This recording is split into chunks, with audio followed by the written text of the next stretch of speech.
Bienvenidos a Diálogo. Este año marca el 10º aniversario del mecanismo de BRICS. En los últimos 10 años, el grupo ha jugado un papel muy positivo en la cooperación entre los países emergentes. Bajo las actuales circunstancias, ¿a qué desafíos se enfrentará? Y siendo ambos países integrantes del BRICS, ¿cómo deben China y Brasil profundizar sus cooperaciones y de esta manera perfeccionar el mecanismo de BRICS? Para hablar de estos temas, hoy tenemos el honor de contar con la presencia del señor Marcos Caramuru de Paiva, embajador de Brasil en China. Bueno, señor embajador, muchas gracias por concedernos esta entrevista.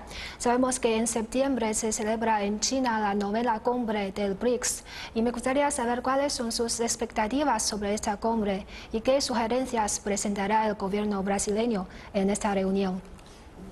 Muchas gracias por estar con ustedes. Yo creo que esta cumbre tiene básicamente dos grandes expectativas alrededor de ella. Una es la reafirmación de la visión de los BRICS sobre el mundo, la economía internacional, la cooperación internacional, el multilateralismo, la gobernanza internacional, todos esos temas que hoy día parecen perder un poco la importancia en algunas realidades y que en la realidad de los BRICS son temas que están creciendo, están ganando mucha fuerza. La segunda cosa es que la cooperación de los BRICS hasta el momento ha sido muy diversificada. Ha pasado por los más variados temas, no solamente lo financiero, que mucha gente habla del financiero por el hecho que creamos un banco de financiación que tiene su sede en Shanghai, pero también cubre todos los demás, cubre comercio, cubre agricultura, cubre salud, cubre educación, cubre seguridad internacional, cultura, con algunos eventos muy interesantes, como ha sido, por ejemplo, el Festival de Cine de los BRICS, recién realizado en Chengdu. O sea, la segunda cosa es un poco decir que tenemos que desarrollar un modelo de cooperación o una forma de cooperación que sea amplia, que involucre una serie de sectores. Y tenemos que poner nuestros gobiernos y los técnicos que trabajan en esos sectores juntos. O sea, una afirmación del deseo que la economía internacional en el mundo siga abierto y una reafirmación del hecho que tenemos que explotar todo lo que podemos para interagir más directamente entre los países de los BRICS. Y usted sabe que este año China tiene la presidencia rotatoria y le toca ser el país anfitrión. ¿Y usted cómo evalúa el papel que juega China y el esfuerzo que ha hecho en los trabajos preparativos de esta cumbre? Primero debo decir que el esfuerzo ha sido extraordinario. China organizó creo que 80 reuniones. Además de varios foros que no son tan formales, pero además de varias otras ocasiones en que los BRICS tuvieron la ocasión de encontrarse. Eso es muy significativo. Y para cada uno de esos foros y de esas reuniones, China preparó la documentación y los temas de una manera muy eficiente, muy profesional y muy productiva. La segunda cosa es que China es la economía del BRICS que sigue con una vitalidad extraordinaria, ¿no? Los datos del crecimiento económico de los últimos meses demuestran que China posiblemente va a crecer este año más que lo que se proyectaba. Se proyectaba algo como 6.5%, va a crecer como 6.9%. Y eso tiene un impacto bastante grande porque China tiene un comercio fuerte con los países de los BRICS y tiene hoy día muchas inversiones en esos países. O sea, la vitalidad de la economía china es un punto fundamental para la cooperación entre BRICS. El pasado julio tuvo lugar en Beijing la 7ª reunión de altos representantes sobre asuntos de seguridad del grupo de los BRICS. El encuentro se centró en la gobernanza global, la lucha contra el terrorismo, la seguridad de Internet, la seguridad energética y otros temas globales y regionales, así como en la seguridad y el desarrollo de las naciones. La reunión ofrece una importante plataforma para que los países del grupo discutan los temas señalados y cooperen mutuamente con el objetivo de fortalecer la comunicación estratégica, la confianza política mutua y la influencia en los asuntos internacionales. Durante el encuentro previo celebrado en India en 2016, líderes de los 5 países acordaron desarrollar el BRICS a modo de mecanismo completo, desempeñando un papel fundamental en áreas de economía, así como en el sector de la gobernanza global. La seguridad política y los intercambios económicos y culturales constituirán conjuntamente los 3 fundamentos de la cooperación de los BRICS en el futuro. Y como usted ha mencionado, uno de los temas principales de esta cumbre es la cooperación de seguridad política entre los 5 países de BRICS. Entonces, ¿cómo debemos entender esta seguridad política? Y algunos creen que esta cooperación es un hecho contra el poder de los Estados Unidos y de otros países desarrollados. ¿Usted está de acuerdo? Mira, yo creo que hay 3 foros en los BRICS que tratan del tema de la seguridad política con más o menos importancia, más grande o más pequeña importancia. Uno es el foro de las cancillerías, de la gente que hace la planificación diplomática en las cancillerías.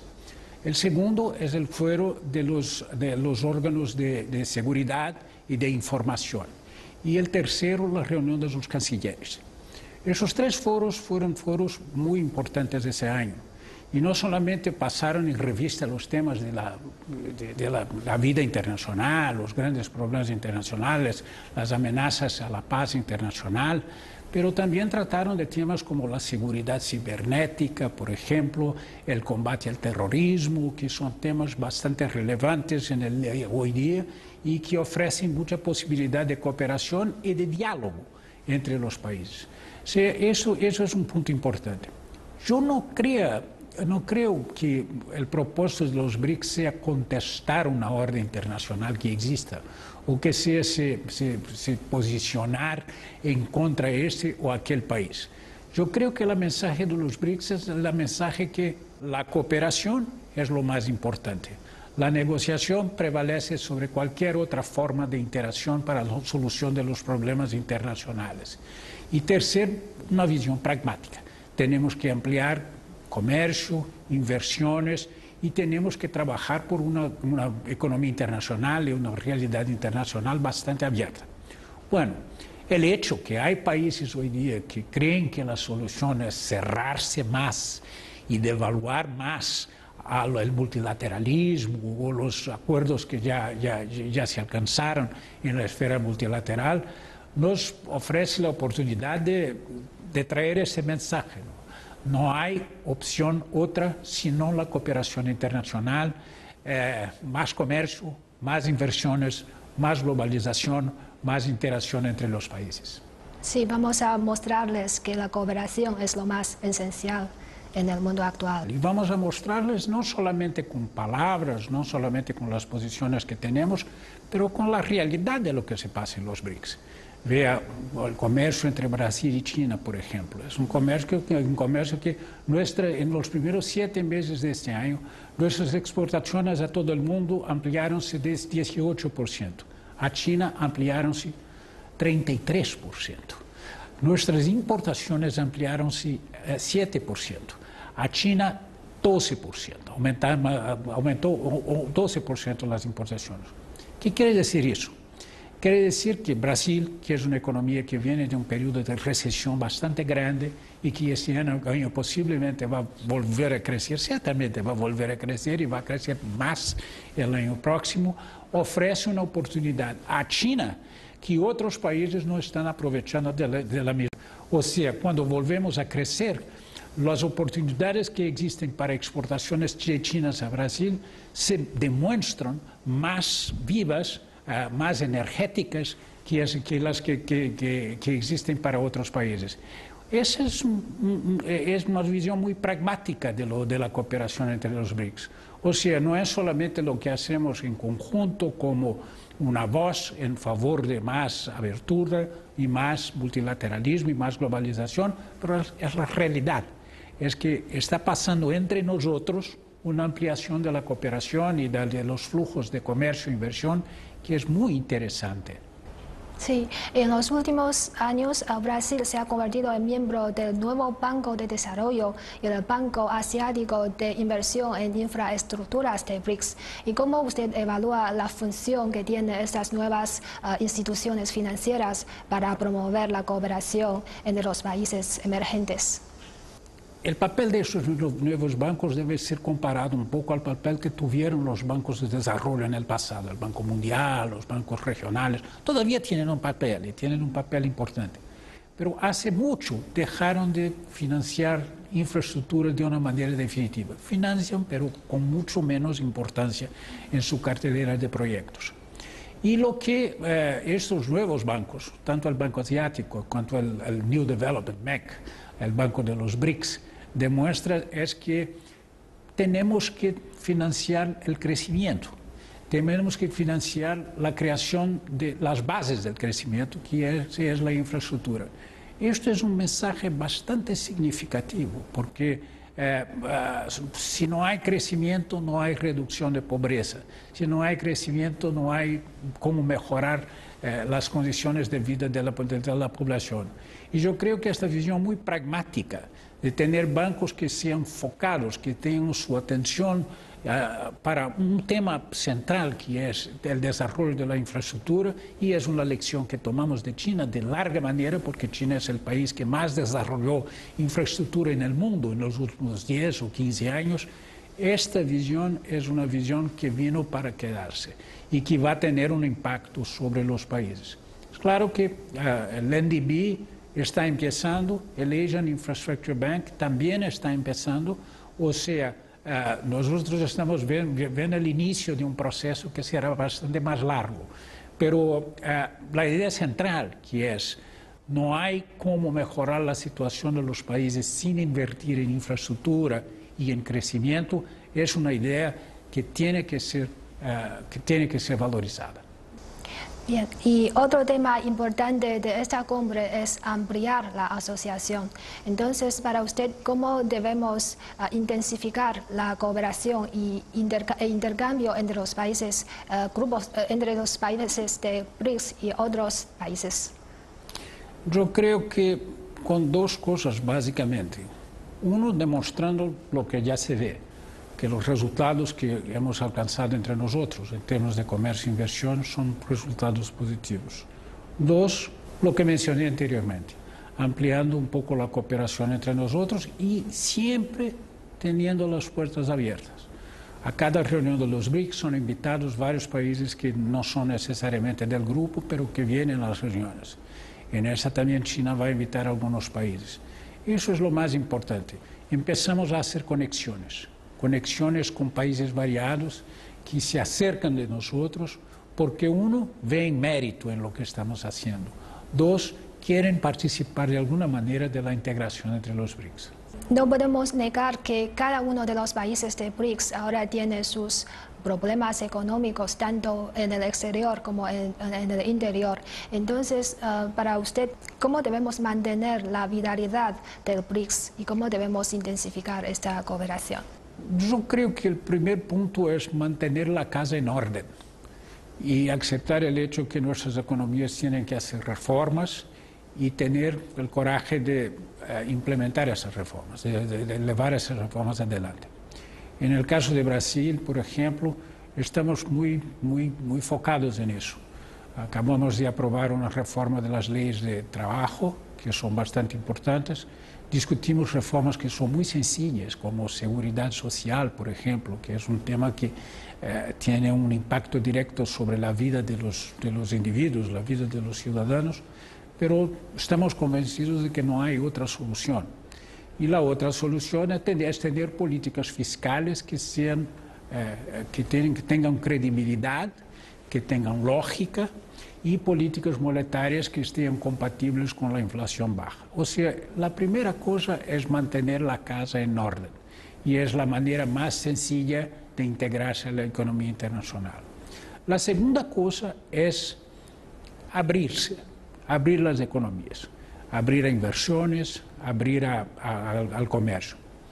En el caso de inversiones, Brasil tiene una experiencia muy interesante, porque como nosotros tenemos una tasa muy baja de ahorro, nosotros siempre contamos con inversiones internacionales y siempre contamos con la presencia financiera internacional en nuestra realidad. Eso quiere decir que nuestras empresas están muy acostumbradas a mantener un diálogo con inversionistas, a mantener un diálogo con el mundo financiero que invierte en nuestras economías. Eso es una cosa bastante interesante. O sea, lo que tenemos que hacer es un poco eso, es dentro de nuestra propia realidad hacer las transformaciones necesarias. Y la segunda cosa es no temer, no cerrar la puerta, no creer que las soluciones internas o que la realidad interna sea el único factor que nos pueda ayudar. Cuanto más integración, más resultado. Está en los libros de economía. Las economías más abiertas crecen más. Ahora, en este momento, como muchos países están un poco sintiéndose afectados por los efectos de la globalización, dicen, no, pero la abertura también puede tener side effects, puede tener efectos indirectos que crean una especie de malestar en la sociedad. Y yo creo que es un papel importante de los gobiernos en ese momento demostrar que no, que es la integración a la economía internacional la única manera de sobrevivir en el largo plazo y la única manera de crear economías que sean fuertes.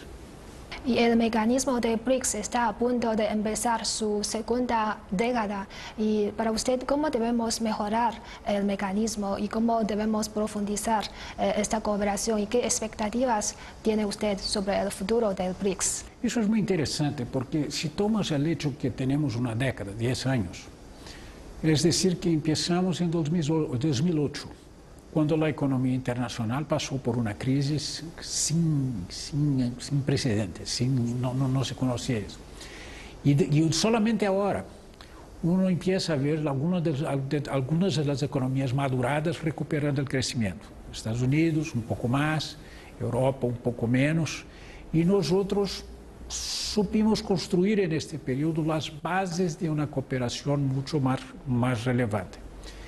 En esa segunda década, yo creo que lo más interesante será ver resultados en esos varios otros sectores que no son necesariamente financieros y no son necesariamente comerciales, aunque el financiero y el comercial siga siendo prioridad en los BRICS, pero seguir mirando un poco lo que va a acontecer, lo que va a pasar con esos otros sectores. O sea, el mensaje de la próxima década de los BRICS es que ok, inversiones, finanzas, comercio son prioridades, pero podemos hacer mucho más.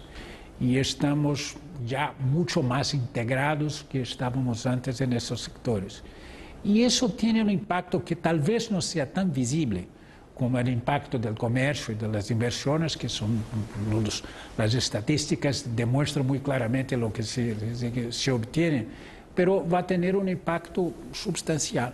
Pero serán políticas en las variadas áreas en que los países estarán discutiendo, integrándose, ampliando sus niveles de cooperación. En los últimos años, las relaciones entre Brasil y China han logrado avances significativos, destacándose como buen ejemplo de la cooperación entre los países miembros del BRICS. Actualmente, China es el mayor socio comercial y el mayor destino de exportación e importación de Brasil, mientras que el país sudamericano es también el mayor socio comercial de China en América Latina. El volumen de comercio bilateral ha superado ya los 90.000 millones de dólares, con 80 aumentos registrados en los últimos 20 años.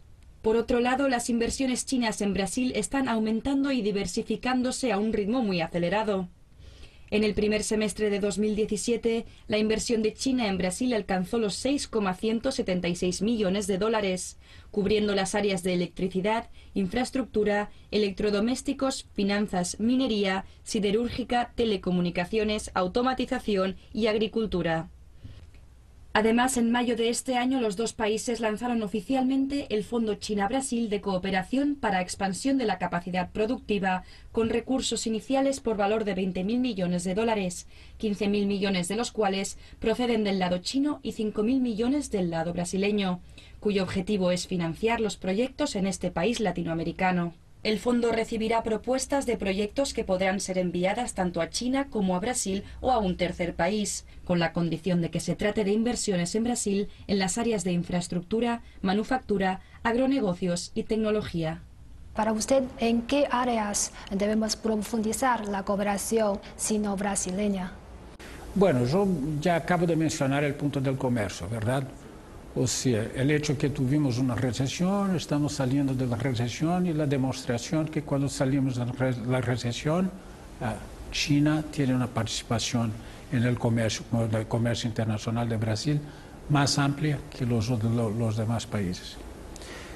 El campo de la inversión es un campo también muy interesante, porque, como dije antes, Brasil es un país muy acostumbrado a inversionistas extranjeros. Entonces acogemos los inversionistas chinos y las empresas que invierten en Brasil de una forma muy positiva. Y hay muchas, y en los sectores más variados. Energía, producción industrial, como autos, por ejemplo, infraestructura bastante, mismos servicios como taxis, por ejemplo, Didi, que invierte en Brasil. La otra cosa es que tenemos una relación muy dinámica, o sea, a cada momento mejoramos la calidad de las relaciones. Yo doy siempre el ejemplo de los bancos. Cuando empezamos a tener un banco brasileño aquí, algunos bancos chinos en Brasil, los bancos adquirían sus propias patentes, sus propias licencias de presencia en nuestro territorio y operaban como si estuvieran operando en sus propios países, pero como si estuvieran operando en China, operando en Brasil. Ahora tenemos joint ventures. Nosotros tenemos instituciones financieras chinas que hacen asociaciones con instituciones brasileñas. Hay capital chino, hay capital brasileño, hay brasileros que trabajan en esas instituciones en Brasil y que administran, chinos que administran de aquí. O sea, eso es una cosa que no se pensaba antes y que trae a la relación económico-financiera un dinamismo que tal vez no se ve el resultado inmediatamente, pero que eso quiere decir que en 2, 3 años, 5 años vamos a tener, en términos de calidad, mucho más interacción y mucho más relación. Lo que más me fascina de la relación entre Brasil y China es el dinamismo. Es que no es, por ejemplo, ahora acabamos de firmar un acuerdo con China para hacer un plan de trabajo en el comercio de servicios. O sea, este es nuevo. Antes estábamos muy focados en bienes. Ahora pasamos a servicios, pasamos a pensar en el comercio, en servicios de ingeniería, banking, arquitectura, e-commerce, automación. O sea, tenemos una relación muy dinámica y esa relación dinámica apunta para el futuro con perspectivas que todavía no son visibles, pero que van a traer más elementos nuevos a nuestra relación. Entonces, ¿usted cree que intensificar la cooperación entre China y Brasil puede de alguna manera perfeccionar el mecanismo de BRICS? Yo no tengo dudas. Brasil ofrece muchas oportunidades de inversión, infraestructura, usted acaba de mencionar. Es un sector en que tenemos un déficit de inversiones. Y ese déficit está muy relacionado a las exportaciones de granos en Brasil y de productos agrícolas. O sea, en la medida en que hay una presencia más grande de China en infraestructura, en ese sector, nos capacitamos todavía más para exportar granos y productos agrícolas y también hierro para China. O sea, no hay otra salida. Nosotros tenemos una relación, hoy día tenemos un comercio en los últimos 7 meses de ese año, 45.000 millones de dólares, que es un flujo en 7 meses bastante positivo y sobre todo si comparado con el flujo de Brasil con los demás países. En inversiones tenemos déficits en áreas en que China tiene una calidad para invertir y una capacidad de hacer proyectos y de invertir en proyectos que es bastante grande. Y tenemos nuevas áreas de cooperación. O sea, yo veo que nuestra relación solamente va a intensificarse. ¿Y qué eso significa para el BRICS? Significa que podemos dar ejemplos concretos de cómo dos países que no son economías maduradas todavía, que tienen algunos problemas estructurales que tienen que ser, que los países tienen que lidiar con ellos, pero que podemos hacer mucho y que podemos ampliar ese nivel de interacción.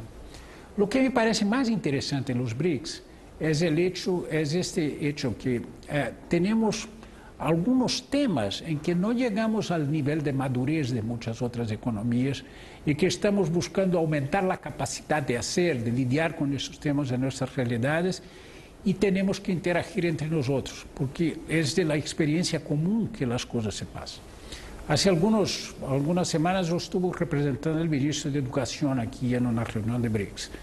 Y ahí discutíamos temas como la alimentación escolar para las poblaciones de bajo nivel de rendimiento, ¿no? de ingresos. Son problemas muy comunes, son problemas que tenemos nosotros, son problemas que no son los problemas centrales que tenemos, porque la educación tenemos muchos de los problemas, pero son problemas importantes, porque hay una gran parte de la población nuestra que sufre con eso. Y son problemas que no tienen nada que ver con la realidad de las economías maduradas o de países más madurados, son problemas nuestros. Antes, ¿qué hacíamos? Buscábamos los organismos internacionales para obtener algún tipo de recomendación o asesoría para dibujar proyectos y hacer proyectos. Hoy día no, hoy día discutimos entre nosotros. Hoy día sabemos la experiencia de cada uno, sabemos las victorias, los éxitos, los fracasos y cómo podemos intercambiar informaciones. Eso tiene una vitalidad inmensa y es una cosa que es una nueva manera de enfrentar los temas. Lo que antes hacíamos con organismos internacionales que tenían una expertise y que nos transmitían esa expertise basados en la experiencia de países más madurados, ahora no. Ahora hacemos entre nosotros. No que los organismos no nos puedan ayudar, nos pueden, pero tenemos que interagir entre nosotros, entender eso, formar burocracias que se integren, que conozcan la experiencia de uno y de otro. Cuando yo miro la experiencia de China y Brasil, yo miro que en cada vez más sectores, hay misiones de Brasil que aquí vienen, hay misiones de China que van a Brasil. Y es esto, es trabajar en los números, trabajar en la economía, trabajar en la integración, pero trabajar en calidad, trabajar en la capacidad de hacer, trabajar en la capacidad de resolver problemas que son comunes a países en el nivel de desarrollo que estamos nosotros. Sí, quizá entre nosotros las experiencias son más pragmáticas, son más prácticas que los países desarrollados, ¿no? Son experiencias diferentes. Primero, porque están en otro momento de la historia. Segundo, porque son experiencias que... Está un poco pasado de tiempo, ¿no? Sí, un poco pasado de tiempo y un poco en realidades antiguas. ¿Cuándo uno pensaría que un país que no llegó a total madurez en todos los temas económicos y muchos de los temas sociales sería la segunda más grande economía del mundo? China llegó, ¿verdad? Antes se asociaba a la idea de ser una economía grande como ser una economía madurada en todos los aspectos. Ahora tenemos una otra realidad. Tenemos países que tienen grandes economías, que tienen grande participación en el comercio internacional o en el flujo de inversiones internacionales, pero tienen algunos problemas estructurales y esos problemas tienen que ser resolvidos. Esto es una realidad nueva, es completamente nueva. Necesita respuestas nuevas, que no sea simplemente mirar a la realidad de los países madurados y repetir lo que hicieron. Sí, necesita respuestas nuevas. Eso es el sentido de los BRICS. Esto es en lo que estamos. Claro que siempre la visibilidad de los BRICS estará asociada a los números de comercio e inversión, pero es en esto, la calidad de cómo lidiar, la manera de cómo lidiar con proyectos y traer calidad a nuestras decisiones gubernamentales es un punto muy importante. Muchas gracias, señor embajador, por compartir con nosotros su punto de vista. Ha sido un placer. Gracias a usted.